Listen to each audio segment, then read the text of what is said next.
पार गाडीचा अर्धा भाग चक्काचूर झालेला होता. रात्री 11:30ची वेळ. त्या गाडीच्या मोडलेल्या तोडलेल्या ऍक्सिडेंट झालेल्या गाडीच्या बाजूला उभा राहून एक बाई असा हात करीत होती रोडवरच्या गाड्याला, थांबवा थांबवा. गाडी कोणी थांबवली नाही. माझ्या गाडीमध्ये काही आम्ही दोघच होतो, एक क्लीनर आणि मी. मला वाटलं की हो गाडीचा ऍक्सिडेंट झालाय, कुणाला गरज असेल, कुणाचा जीव वाचू शकेल. गाडी थांबवली, गाडीजवळ गेलो. माझ्या अंगावर शहारे आले ते ऐकताना. गाडीजवळ गेलो, त्या बाईला विचारलं, कोण आहात तुम्ही, काय नाव तुमचं. पाहिलं तिच्याकडं, कुठल्या गावची, कुणाची गाडी आहे, कोणत्या गाडीने ठोकली. ती बाई काही बोलत नव्हती, फक्त त्या मोडलेल्या गाडीच्या पाठीमागच्या काचावर असं बोट मारलं. एवढंच, काही नाही. या वेळेला एकटी बाई, अहो बाई गाठ काहीच करत नव्हती. काचातून आत पाहिलं, अंदूक मला एक लिंबू दिसलं मागच्या सीटवर. आणि मी त्या क्लीनरला बोलून टामी आणायला लावली. टामीने दरवाजा तोडला.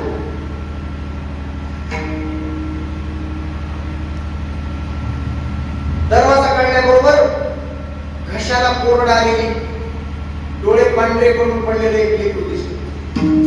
1.5 वर्षाचं. गेम कमी करा थोडा, गेम. लेकरू दिसल्याबरोबर त्याला मी उचलून घेतलं, तोंडावर पाणी मारलं आणि माझ्या गाडीतली बॉटल आणायला घेऊन पाण्याची त्याला 2 बोट पाजवावे. त्या बाईला म्हणलं थांबा, पाणी पाजून आणतो लेकराला. आणि ते लेकरू घेऊन गेलो पलीकडच्या साईडला. पाहत पाहत गेलो तिच्याकडे, फक्त बॉटल घेतली, त्याला 2 बोट पाजले. बाई माग फिरलो, तेवढ्यात ती बाई काही पत्ता. माझ्यासोबतच्या पोराला म्हणला, ती बाई आता होती की आता अर्धा मिनिट झाला नाही, गेली कुठं, बघ इकडं तिकडं. कुठंच नव्हती, कुणीकडे नाही. हाका मारल्या, बाई कुठंच बाई. पुन्हा त्या पोराला म्हणलं, तोड दरवाजा गाडीची, बघ कुणाचा जीव वाचवायचा असेल तर आपल्या गाडीत टाकूया, नेऊया. ते लेकरू आता वाचलंय, जगलंय, वाचूया. टामीने दरवाजे तोडले. ड्रायव्हर सीटवर मरून पडलेला माणूस होता, तो त्या लेकराचा बाप होता. आणि बाजूच्या सीटवर, समोरच्या बाजूच्या सीटवर मरून पडलेली बाई होती. जी बाई बाहेर मला हात करीत होती, तीच बाई आज मरून पडली. 1 मिनिटात कसं शक्य आहे? फोन करून सांगितलं त्या ड्रायव्हरने मला, 1 मिनिटात हे कसं झालं? आम्ही गाडीचा दरवाजा काढला, ती बाई आत कशी गेली? म्हणलं काही नाही कारण दुसरं, एकच कारण आहे, तिचं लेकरू मरणाच्या गाडीत होतं. जर कोणी जवळ गेलं नसतं तर रात्रीतून लेकरू गेलं असतं. बाई मेलेली होती, पण तिच्या लेकराला वाचवण्यासाठी त्या बाईचा आत्मा बाहेर आला. आणि लेकराला वाचवण्यासाठी तुम्हाला तो दाखवत होतं लेकरू, आणि ती बाई तळमळत होता तिचा आत्मा आपल्या लेकरासाठी. याला म्हणतात आईची कृपा. मेल्यानंतर सुद्धा लेकरासाठी तिचा आत्मा तळमळतो. ती असते आई, ती असते आई. 32 मन सोन्याच्या सिंहासनावर बसलेल्या राजाचा राज्याभिषेक होणार होता. समोर बसली होती एका सिंहासनावर मासाहेब जिजाऊ. मंत्र म्हणायला प्रारंभ होताच राजा उठला.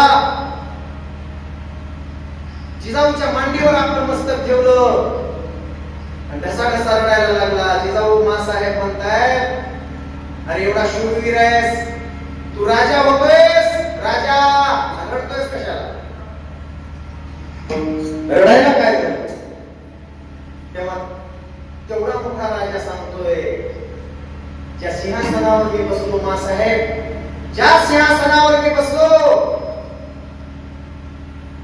त्या सिंहासनाचा पाया, त्या सिंहासनाचा पाया स्वराज्यात, आवाज कमी करावं, स्वराज्याचं हे सिंहासन आणि त्याचा पाया म्हणजे माझा बाप शहाजी राजा आहे.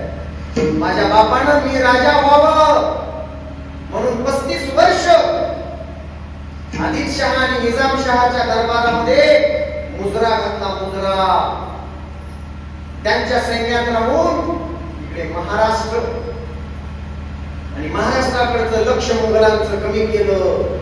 माझा बाप 35 वर्ष मुजरा घालत होता, नौकर म्हणून राबत होता, म्हणून मी स्वराज्य निर्माण करू शकलो. माझ्या बापानं शेवटचा श्वासही माझ्यासाठी दिला. माझ्या सिंहासनाच्या खाली पायाचा दगड उडून पडलेला माझा बाप आहे. जगात देवानं सुद्धा माझ्यासाठी एवढं केलं नसतं जेवढं माझ्या बापानं माझ्यासाठी केलंय. याला म्हणतात बापाची कृपा. एवढा मोठा राजा रडतोय, कधी न रडलेला राजा रडतोय आपल्या बापासाठी की बापाचं एवढं मोठं कार्य आहे, पाया एवढा मोठा आहे म्हणून माझी इमारत आहे, माझं स्वराज्य आहे आणि आज माझं सोन्याचं सिंहासन फक्त माझ्या बापामुळे आहे. सगळी कृपा माझ्या बापाची आहे. पुढे आहे का विडाला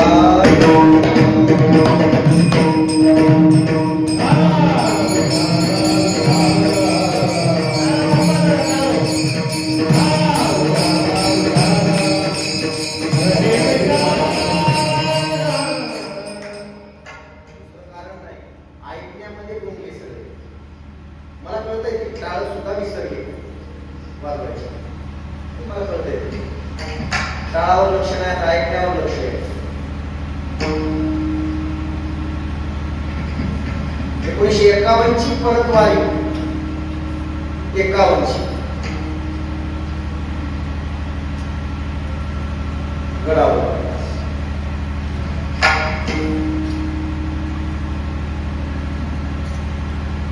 गांधीर्य होतं.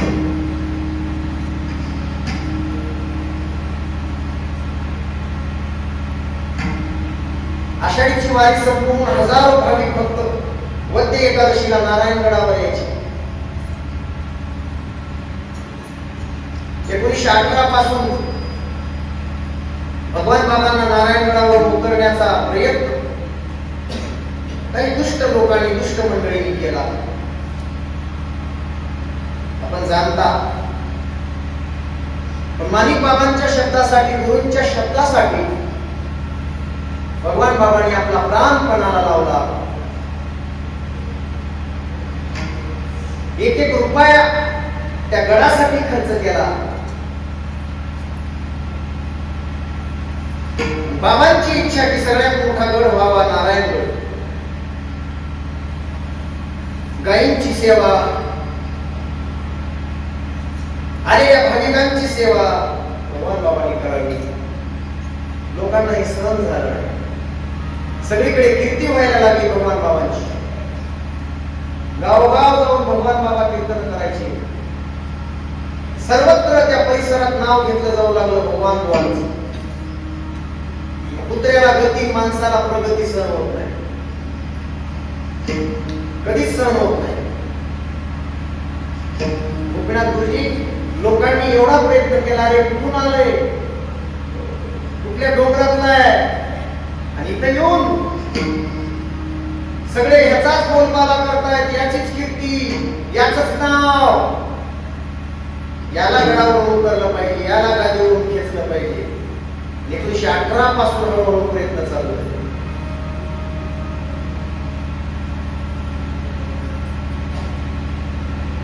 एकोणीसशे 10 साली भगवान बाबा नारायणगडावर गेले होते.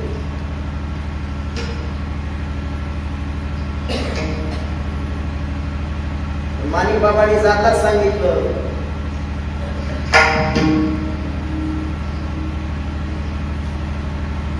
आबा तू आलायस खरा, घरी जात नाहीस खरा, आणि दररोज माझ्या मागे लागलायस, मला गुरुमंत्र द्या, मला गुरुमंत्र द्या. हे सोपं नाही रे, ब्रह्मचारी राहणं सोपं नाही,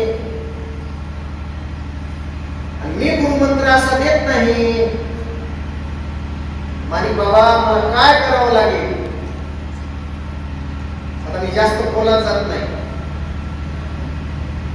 पंढरीची पहिली वारी 12व्या वर्षी केली भगवान बाबांनी. पायात वाहन नाही, पायात चपला नाही, गाई राखता राखताच डिगुळकर गीते बाबांसोबत त्यांची दिंडी होती, तिच्यात गेले.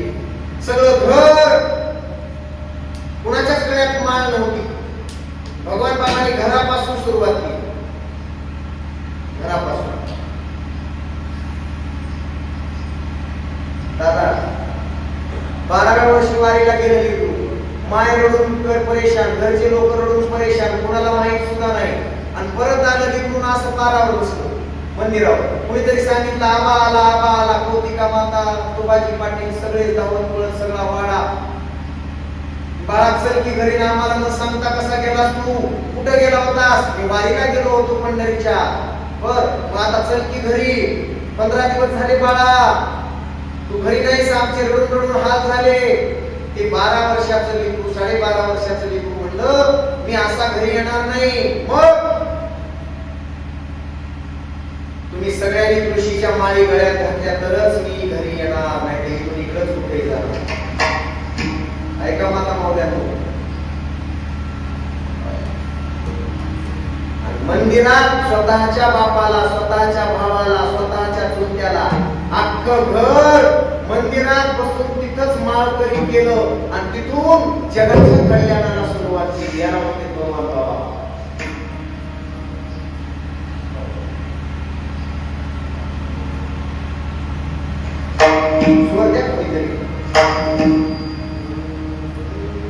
भगवान संत विठ्ठल भक्त सानप कुटुंबात. भगवान संत विठ्ठल भक्त सानप कुटुंबात. जन्मले सावर गावात, जन्मले सावर गावात, जन्मले सावर गावात, जन्मले सावर गावात.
हेच भगवान बाबा पुढे नाव होता आबा. माणिक बाबांनी सांगितलं माझा शिष्य होणं परवडणार नाही, फार हिंमत लागते. भगवान बाबा त्यावेळेस म्हणाले असते माणिक बाबा तुम्ही जे सांगाल ते मी करायला तयार आहे. मी त्या रक्ताच्या त्या वंशामध्ये जन्मलोय.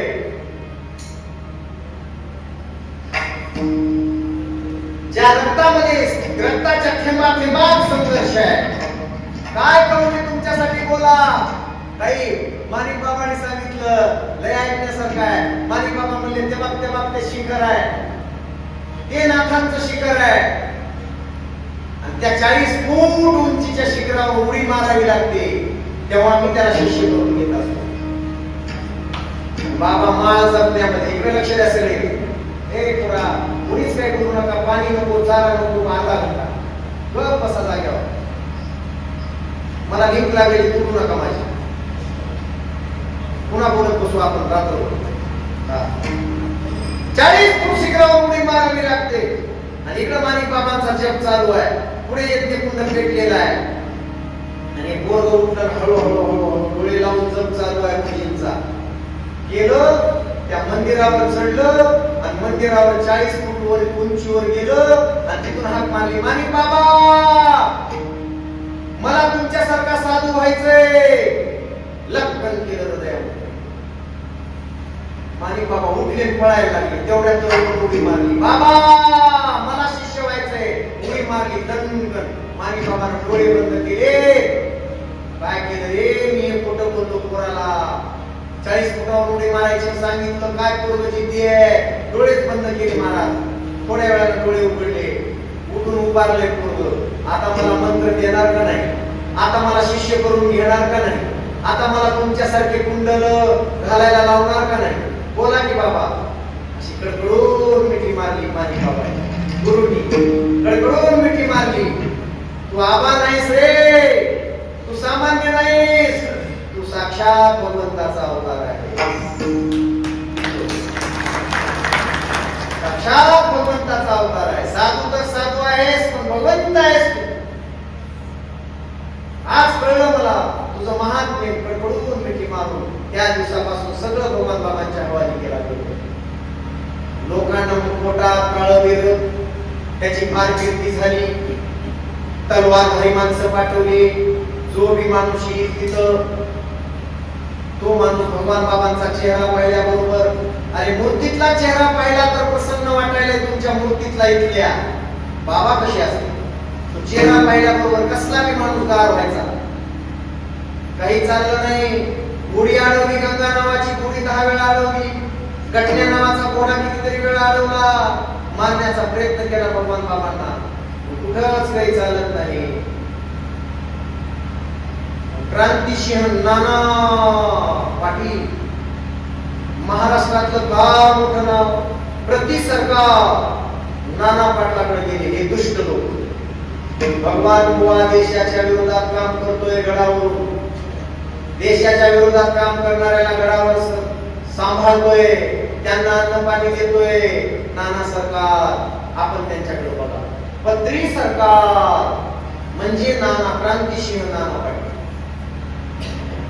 देशाच्या विरोधात माणूस गेला किंवा इंग्रजाचा अधिकारी सापडला, मुघलाचा कोणी सरदार सापडला, घोड्याच्या पायात पत्रा मारते तसा नाना पाटलांना माणसाच्या पायात पत्रे मारायची. असा तुमच्यासारख्या मिशाला 1 क्विंटल 10 किलोचा माणूस होता.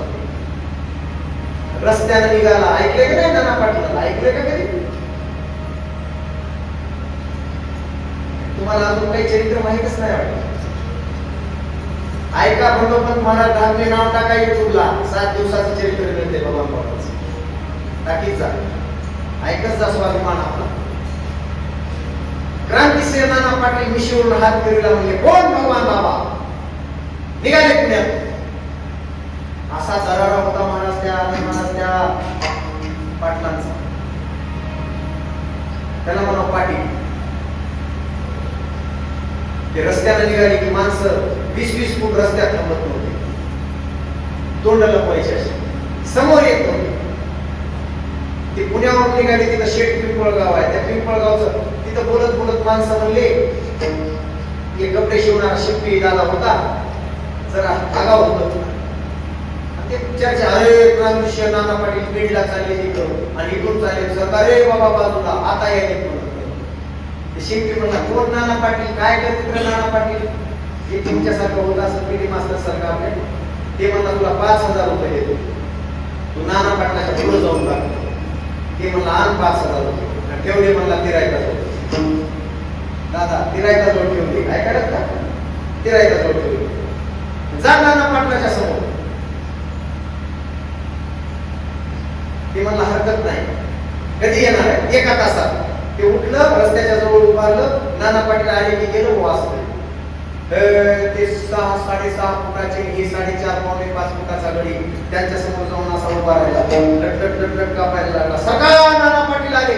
क्रांतिसिंह नाना पाटील पत्रा ठोकतेत पाया. सगळा बाजूला. ती गेलं 5,000 साठी पुढे जाऊन उभा राहिलं. तिकडून नाना पाटील आले. भर रस्त्यात त्यांना अशा हात जोडले रट कापायला. शिल्पी पिंपळगावचं नाना पाटील समोर आले. रस्त्यात कोण उभा आहे असंच म्हणले. भाऊ असं कोण रे तू, माझ्या रस्त्यात कसा उभा, कोण तू? त्याला म्हणावं का नाही मी पिंपळगावचा आहे, मी शिंपी आहे पाटील असं म्हणावं का नाही? ते म्हणलं मी शिंपळगावचा पिंपी आहे. लोक समोर थांबत नव्हते. ते नाना पाटील नारायणगडावर कुठं आहे ते, त्यांच्या हातात सुंदरी असायची. सुंदरी म्हणजे एवढा जाडपट्टा चामड्याचा, एकदा पाटीत मारला की काटालाच घेऊन वर यायचा, त्याला सुंदरी म्हणते. ती सुंदरी हातात होती एवढी लहान, सदा हातात. गडावर आले ना अशी सुंदरी. कुठं आहे ते भगवान बाबा, बोलवा त्यांना. बाबा पूजेत होते. भगवान बाबा लवकर ते सेवक गेला बोलवायला. बाबा म्हणजे नाना पाटील असू नाही तर कुणी असू माझी पूजा झाल्याशिवाय उठत नाही असंच येऊन सांगितलं. बर पूजा अर्चा जाणणारे होते नाना पाटील. असंच करीत फिरत होते तिथं समोरच्या त्या उघड खांबेमध्ये. आणि तेवढ्यामध्ये भगवान बाबा पूजा उरकून आले. ते कपाळी गंध चमकणारा चेहरा आणि समोर आल्याबरोबर नाना रामकृष्ण हरी. नानाने भगवान बाबाकडे पाहिलं. तुम्हीच का भगवान बाबा? पाहिलं. हो नाना मीच भगवान बाबा. तुमच्याबद्दल मी ऐकलंय. खरं वाटतंय का नाना तुम्हाला? तुमच्याकडे बघितल्यास खरं वाटत नाही. बाबा बाबा जवळ गेले. नानांकडे पाहिलं. मी देशभक्तीचे कीर्तन करतो, मी समाजाला जाग करतो. नाना तुम्हाला चुकीची माहिती मिळाली. बाबांच्या चेहऱ्याकडे पाहिल्याबरोबर नानाच्या हातातला आपोआप पट्टा गळाला. नानाचे हात जोडले गेले आणि एवढा मोठा क्रांतिशील नाना पाटील भगवान बाबाच्या पायावर झुकले गेले आणि माफी मागितली. मला चुकीची माहिती मिळाली, माफ करा, क्षमा करा. तुम्ही असं करू शकत नाही भगवान बाबा. नाना मग आता आमचा सत्कार घेऊन जा. कोणता? 4 घास खाल्ल्याशिवाय गडावरून परत जाऊ देणार नाही, कुणाला जाऊ देत नाही. कुणी या. नाना पाटील आले. भगवान बाबांना कार्य करण्याची परवानगी देऊन गेले. पण या लोकांना वाटलं अरे आता तर नाना पाटलांनी परवानगी दिली आहे, आता हा कसाच गडाच्या खाली उतरत नाही. आणि 1951च्या वारीच्या वेळी लोकांनी शेवटचा प्रयत्न केला. कोणता? चारित्र्यावर शिंतोडे उडवण्याचा. ही गादी ब्रह्मचार्याची आहे. आता शेवटचा पर्याय. हा बाबा खाली कसा उतरत नाही. लय मोठा महाराज झाला, लय मोठा कलाकार झाला, त्याच्या मागे हे लावून देते लोक. कलाकारांनी लक्षात ठेवावं, महाराजांनी लक्षात ठेवावं. लय नाव झालं की हे शेवटचा पर्याय असतो दुष्टांचा. मागे चारित्र्य हनन करतात लोक. आणि त्या वारीच्या दिवशी कीर्तन झालं. कीर्तन पार पडलं. हे कुटुंब गर्दी परत वारी. सगळ्या माता मौल्या अशा, भगवान बाबांचा पदंग असा, सगळे लोक असे झोपलेले. रात्री 2 वाजता आनंद महाराज पहाटे 4:30 वाजता भगवान बाबा उठायचे. दुष्टांना माहित होतं त्यांचा एकच काम होतं, आजची रात्र भगवान बाबाची शेवटची रात्र. कुठलेल्या बांगड्या गोळा करून बसले. कुठलेल्या बांगड्या हातात घेतल्या. झोपले नाहीत ते, झोपेचं सोंग घेऊन बसले. भगवान बाबा 4:30 ला उठून पखाडवर जायचे गडाच्या खाली. आणि पखाडवर जाऊन स्नान करून 6 वाजता परत यायचे. 4:30 ला उठले. भगवान बाबा खाली निघाले. त्या दुष्टाने नाव साधला. कुठलेल्या बांगड्या भगवान बाबांच्या गादीवर टाकल्या.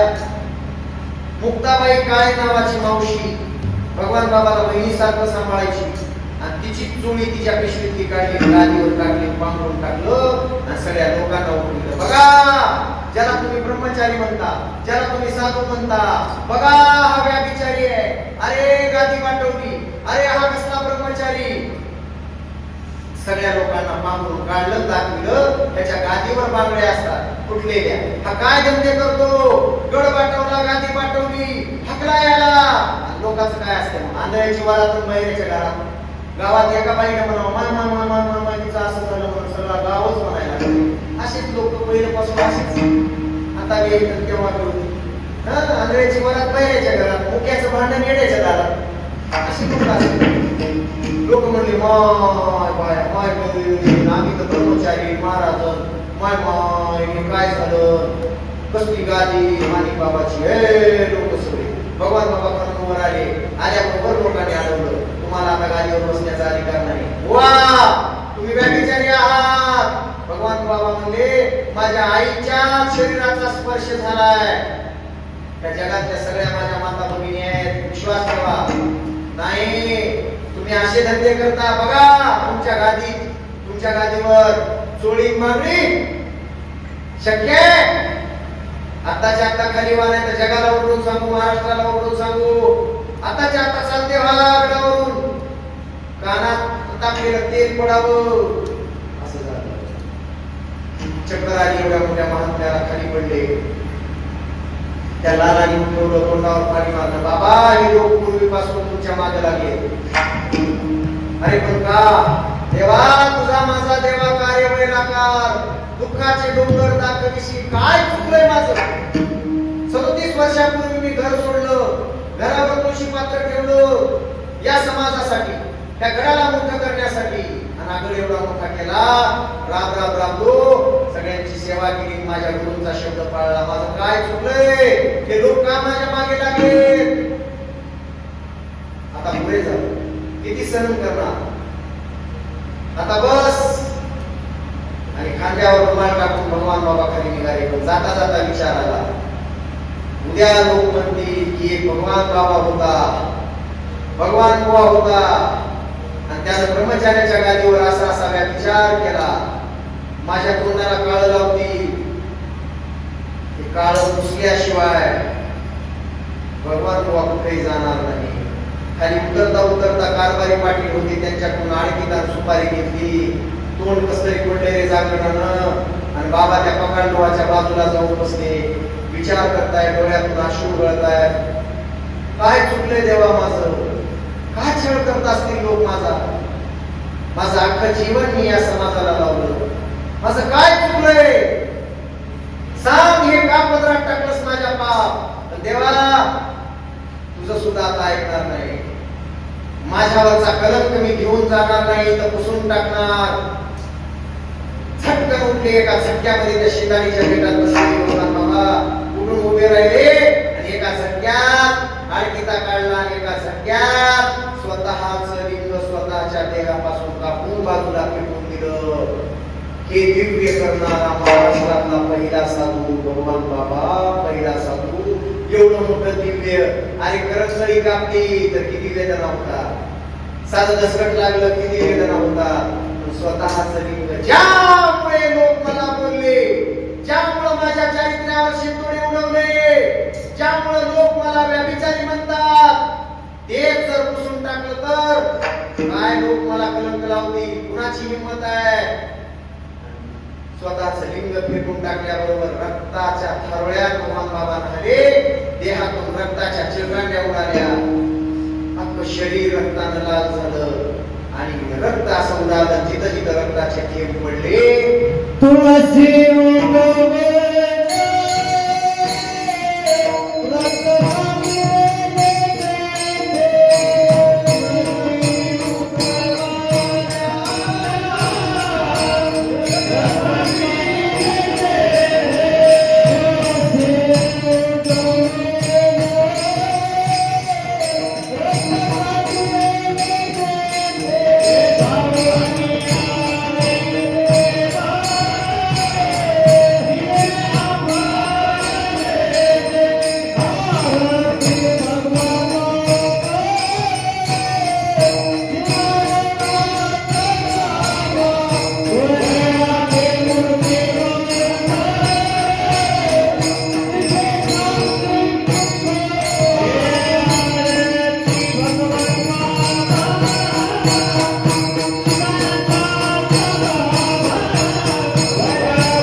माणिक बाबाचं दर्शन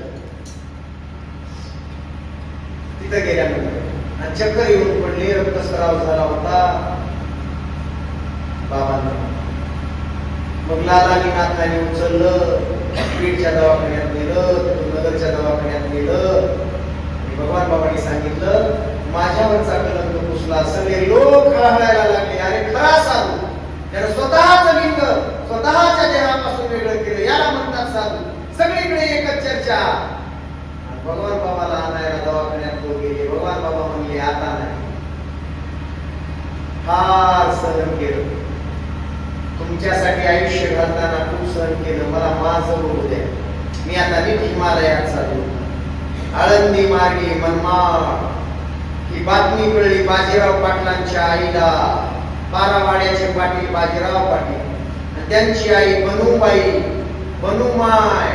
आणि तिने सांगितलं, भगवान बुवानं असं असं केलं म्हणून. काय लोक छळले रे.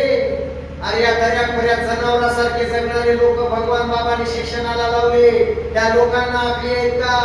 लोक भक्तीला लावले, लोक वारीला लावले. कितीतरी वर्षानंतर असा मायबाप मिळालाय. मायबाप या जनतेला मिळाला. या लोकांना 18 पगड जातीतल्या रंजल्या गंजल्यांना मिळालाय. हे लोकांना कसं कळलं ना बाजीराव माय. आई काय करावं आपण या लोकांना? ते म्हणले, लोक आळावी आहेत, नात्याने आहेत. एकदा जर असला साधू इथून गेला तर पुन्हा लोक पुन्हा पशुसारखं वागतील, पुन्हा गांडूकर मारतील, पुन्हा चोऱ्या करतील. लोक पुन्हा ससे मारून रानात भाजून खात बसत होते. कुणाच्या गळ्यात माळ नव्हती, पण भगवान बुवांनी कमाल केली. मायबाप घेऊन आले. जा बाजीराव, मी जर तुम्हाला जन्म दिला असेल तर त्या भगवान बाबाला परत घेऊन या, तरच तुमची आई अन्नाचा घास खाईल, नाहीतर तुळशी पशी इथंच बसून राहील. जोपर्यंत भगवान बुवा येणार नाही, त्या बनुमाईचा उपकार भगवान बुवा परत येणार नाही, तोपर्यंत ही बनुमाई घरात जाणार नाही, पाणी पिणार नाही आणि जेवण करणार नाही. अन्नाचा त्याग केला 3 दिवस. 3 दिवस बाजीराव पाटलांनी गाडी काढली, जीप डी आहे. आणि बाबा बाजीराव पाटील नगर आळंदी तिथं कळलं, मनमाडला गेले बाबा. तिथून तिकडे हिमालयात चालले रेल्वे. तिथून गाडी काढली मनमाडला. 6 तास रेल्वे लेट. म्हणून पाटलाची भगवान बाबांची भेट. रेल्वे स्टेशनवर पाय धरले आणि भगवान बाबांना म्हणाले, बाबा तुम्ही गेल्यास आमचं बस. भगवान बाबा म्हणले, पाटील आता मला माझं बघू द्या, मला माझं कल्याणाचं बघू द्या. लोकांचं कल्याण भरपूर केलंय, लोक मार्गाला लावले, मला जाऊ द्या. नाही बाबा, माझी आई म्हणणार तिथं घरात जाणार नाही तुम्ही आल्याशिवाय. तिनं अन्न पाण्याचा त्याग केलाय, तुम्हाला यावं लागेल, नाही तर मला बी घेऊन तुम्हाला तिकडे जावं लागेल. काय करावं? कुठले भगवान बाबा गाडीत बसले, पाटलाच्या आईच्या समोर आले, बनुमाईच्या. बनुमाई म्हणली, बाबा काही वाटतंय का तुम्हाला? जीभ दाताने चालली, कुणी बत्तीशी पाडली, सुख सागर आपण व्हावे, जग बोधे निववावे. साधू कोणाला म्हणते बाबा? कोण साधू? वाचलं नाही का ताटीच्या अभंग? बाबाला शिकवायला लागली ती बनुमाई. बाबा जनतेला, त्या दर्याखोऱ्यातल्या सगळ्या डोंगर रंगातल्या लोकांना, अहो हे लोक म्हणजे जनावरासारखे हो. कशाची भक्ती, कशाची वारी, कशाचा देव. तुमच्या रूपानं मायबाप या लोकांना मिळाला होता. तुम्ही आमचे मायबाप आहात. तुम्ही कृपा केली म्हणून माणसं आहेत. तुम्ही नसतात तर माणसं नसते. तुम्ही आमच्या सगळ्यांचे मायबाप आहेत. माय सोडून गेले असेल, बाप सोडून गेले असेल, कोण आहे लेकराला? कोण आहे? अभंगाचं पहिलं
बाप म्हणजे भगवान बाबा.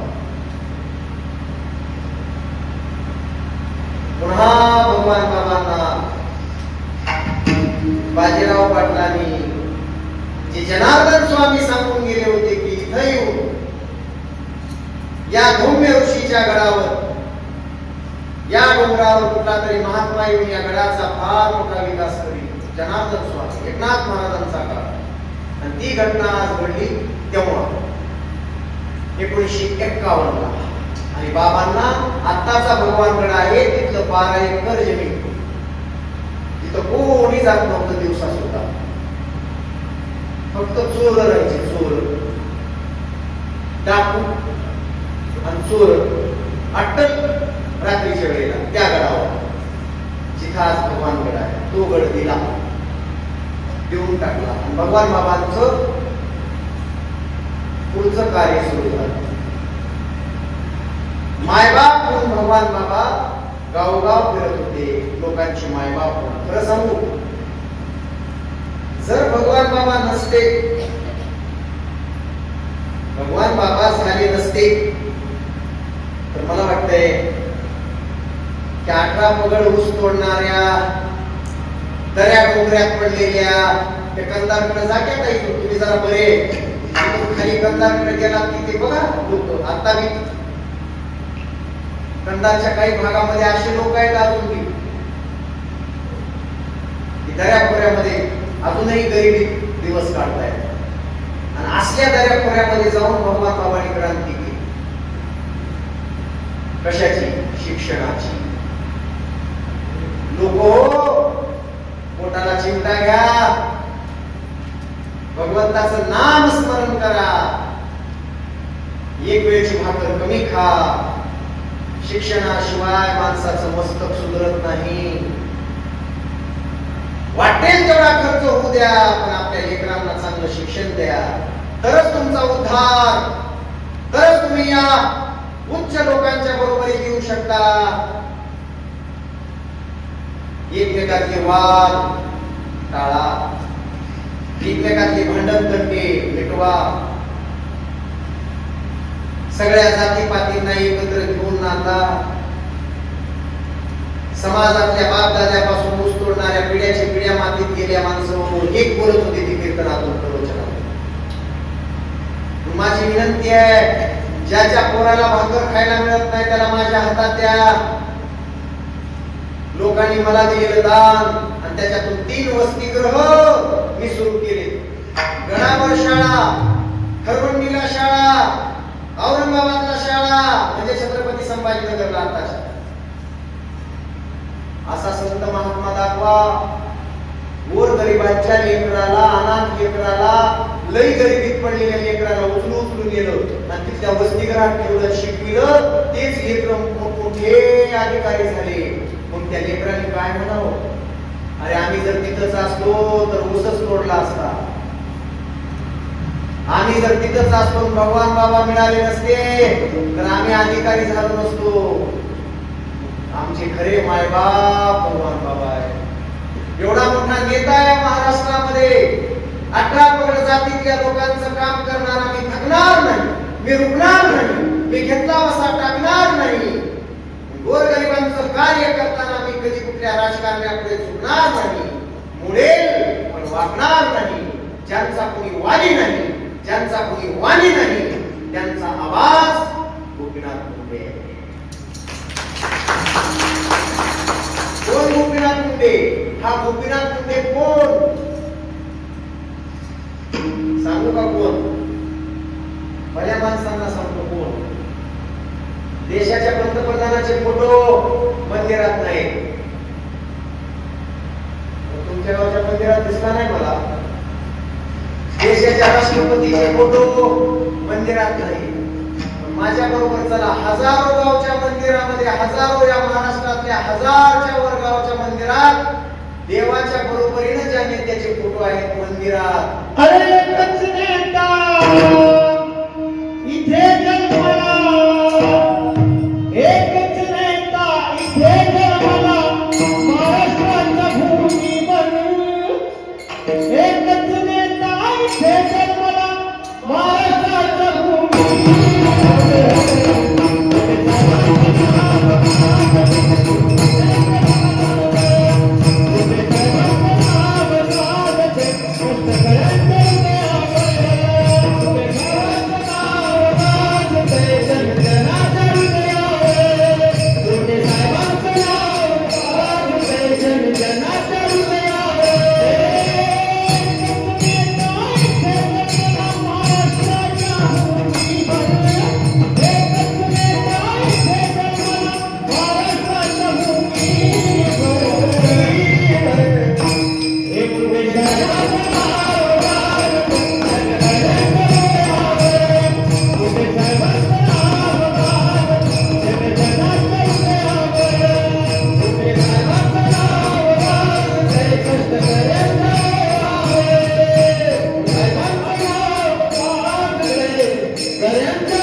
काही का सांगावं लागतंय?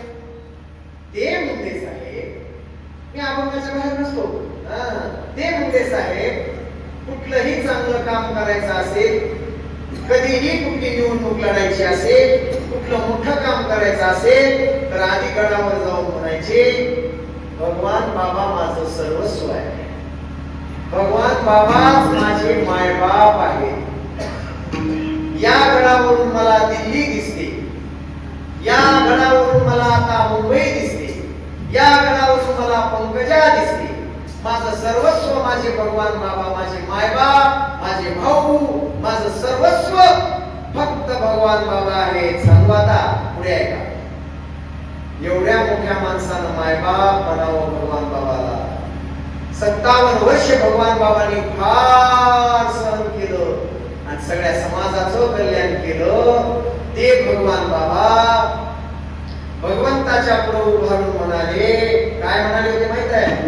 देवा, 57 वर्ष मी खूप सहन केलंय, भोगलंय त्या माणसांचं कल्याण करण्यासाठी, पण माझ्या हातात सत्ता नाही रे.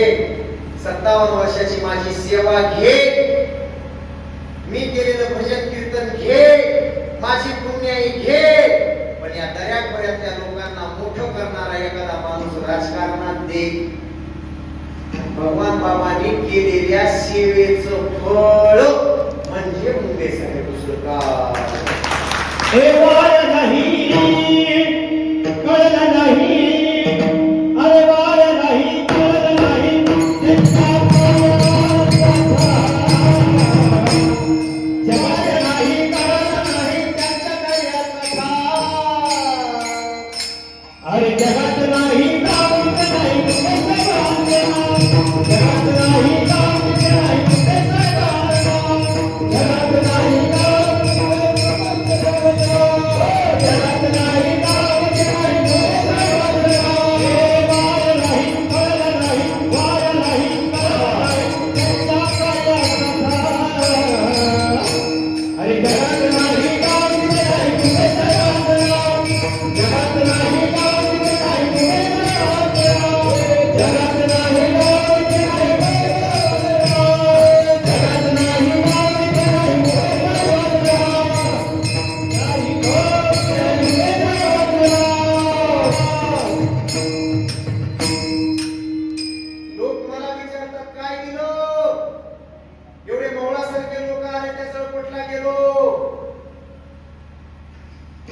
हेलिकॉप्टर उतरल्याबरोबर हजारो लाखो लोक माझ्या मागे का पळतात? लोक मला विचारतात, गोपीनाथ मुंडेनं काय दिलं?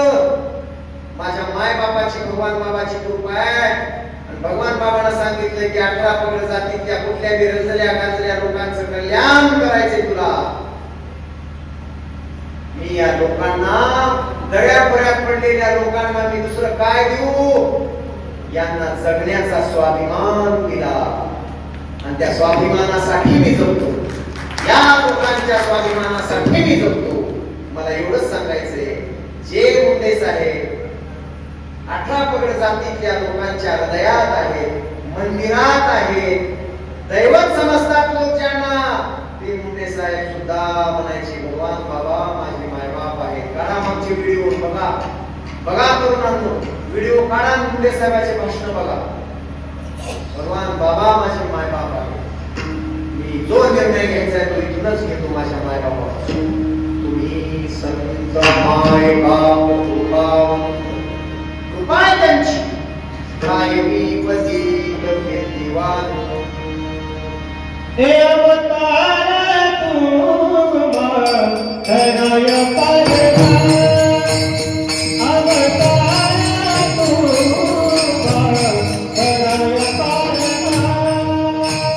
अवतार तुमा हृदय परवा, अवतार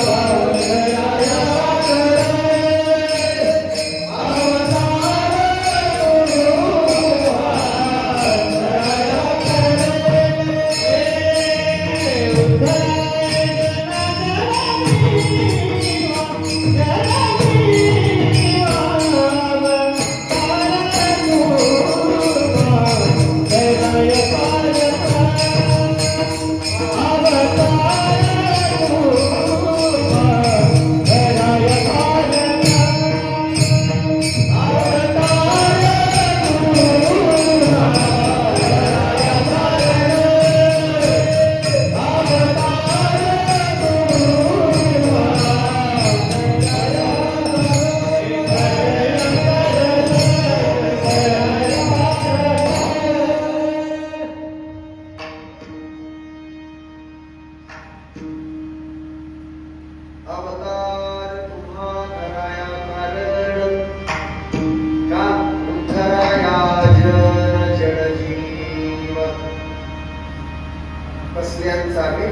करण्यासाठी मला वाटतंय 2 तास झाले.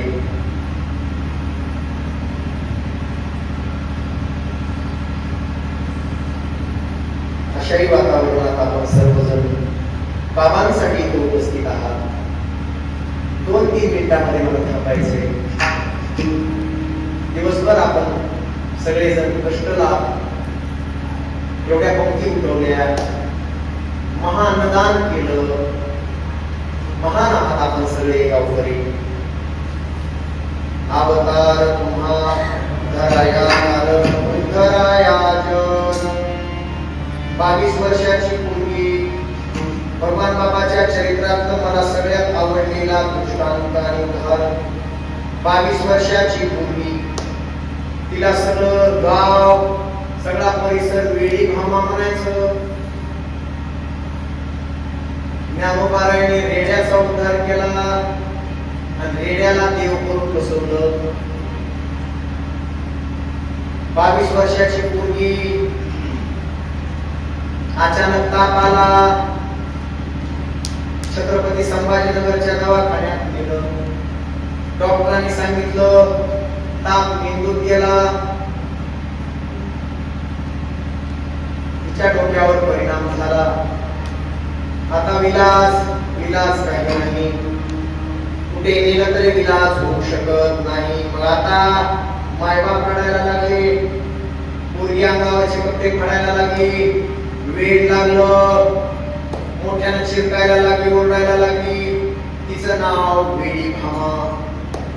वेडी भामा जालना जिल्ह्यात सांगवी तालुका, त्यात पेंपरखेड नावाचं गाव. तिला सगळे खेडेपाडे सुद्धा वेडी भामा म्हणायचे. एकदा हातातून विसरली, 4 दिवस जाग्यावर येत नव्हती. तिला धरून पकडून आणावंच लागायचं. मायबापांनी घरात पकडून टाकायचं आणि झोपेची गोळी द्यायची. एवढंच करायचं. मायबाप रडायचे. एकुलती एक पोरगी. 1927 ला भगवान बाबांनी पैठणची वारी सुरू केली. गडावरून, नारायणगडावरून शहागड मार्गे वारी. तिथून तिचं गाव 25-30 किलोमीटर अंतरावर. मायबापाच्या हातातून 4 दिवसापासून सुटलेली आणि जिकडं तोंड फिरेल तिकडे जात होती. अंगावर कपडा ठेवीत नव्हती. कुणाच्याच वाट्याला असं येऊ नये. ती माझी बहीण वेळ लागलेली धावत पळत होती आणि तेवढ्यामध्ये तिला ही दिंडी दिसली जाताना. पैठणच्या मार्गाने जाणारी दिंडी दिसली आणि तिनं ती दिंडी पाहिल्याबरोबर लोक पाहिले किती गोंधळ करायचे. लोक पाहिले की आरडाओरडा करायची आणि ती धावत पळत त्या दिंडीत आली आणि मोठमोठ्यानं ओरडायला लागली. अशा अवस्थेतली ती वेडी भामा सगळ्या दिंडीत होत्या त्या 1000-1500 माता माऊल्यांनी पाहिली आणि पाहिल्याबरोबर तिच्या जवळ गेल्या. दगडाबाई सांगळे नावाची बाबाची भक्तबाई. ती म्हणली कुणाचं लेकरू असेल, जानजमाल लेकरून अशी काय वेळ आली हिच्यावर. टाका तिच्या अंगावर कपडा. शाल अंगावर टाकली, फेकून द्यायची. कपडा अंगावर टाकला, फेकून द्यायची. दगडाबाई म्हणल्या दोन्ही बायांनी, दोन्ही ताकदवान बाया आणि दोघींनी हिला धरा आणि मग आपल्या अंगावरची शाल दगडाबाईने तिच्या अंगावर टाकली. पुढे माणसं आहेत, माग बाया चालतायत. तिला धरलं, तोंडाला हात लावला. मोठा गर्दा करत चिरकत ती ओरडत होती आणि 2-3 बायांनी धरलं. सगळ्या बाया गोल झाल्या आणि तिच्या अंगावर शाल मांगरली. पुढे दुपारच्या विश्रांतीला बाबा बसले होत्यावर. खाली टाकलं बेडशीट. 10-15 मिनिटाची विश्रांती आणि तेवढ्यात हा गोंधळ ऐकला. बाबा उठले. दगडाबाई काय गोंधळ चालू आहे? भजन करायचं सोडून काय गोंधळ? बाबा कुणाची तरी वेडी मुलगी दिंडीत आली, अंगावर कपडा ठेवीना, आणा तिला पुढं आणलं. असं कॅमेरा उभा केलं. तिच्या अंगावर शाल मांगरलेली त्या बायाने आणि हाताला धरलेलं होतं दोन्हीकडून. ती ओरडत होती. बाबांनी पाहिलं आणि बाबा म्हणाले, बाई स्त्रीची जात आहेस, बघ या सगळ्या स्त्रिया बघ कशा पदर घेऊन बसल्या बसलेले आहेत. हो, भारताची राष्ट्रपती झाली तरी इतकं शंभर घालती. बघ प्रतिभाताई पाटील. भारतरत्न पुरस्कार मिळाला तरी बघ लता मंगेशकर कसे कपडे घालती. तू लय मोठी झालीस का बाई? ती दगडाबाई म्हणली, बाबा तुम्ही बोलायला काय? अहो तिच्या डोक्यावर परिणाम झालेला आहे, अंगावर कपडा ठेवीत नाही ती. तुम्ही काय बोलायला तिला? तत्वज्ञान सांगायला तिला काय भक्ती सांगायला? बाबा म्हणले असं बरं नाही. खाली वाकले, पायाखालचं बेडशीट घेतलं, गुंडाळलं. आजपासून अंगावरचा कपडा हलू द्यायचा नाही बाई. हे बघ, घे कपडा आणि गुंडाळ अंगाला. भगवान बाबाने हातात कपडा घेतला आणि तिच्या अंगावर फेकला आणि पाहिलं कृपा दृष्टीनं पडलेला कपडा अंगावर तसाच धरला आणि ती वेडी भामा तोच बेडशीट तेच बेडशीट अंगाभोवती गुंडाळलं. कायमचं वेळ निघून गेलं. भामा दिंडीत गेली. दुसऱ्या वर्षी भामानं स्वतः 100-150 बाया काढल्या आणि बाबाच्या दिंडीत घातल्या. 500 बाया काढल्या. 35 वर्ष बेडशीटाची खोळ, बेडशीटाचं गाऊन इथून बांधायचं. माझ्या बाबाला दिलेला प्रसाद आहे. एक बेडशीट फाटलं की दुसरं इथून पायापर्यंत बेडशीटातच राहिली. पंढरीची वारी, पैठणची वारी आणि 500-600 बाया घेऊन स्वतःची दिंडी काढली. प्रवचन करू लागली, भजन करू लागली आणि वेडी भामा तिला लोक पुढे म्हणू लागले, हरिभक्त परायण सत्य भामाबाई महाराज साहेब आहे. याला म्हणतात अवतार. तुम्हा धराया कर्ण आणि उद्धराया जन जडजी. गोपाल अपरंपार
बाबा तुम्हारी कृपा है.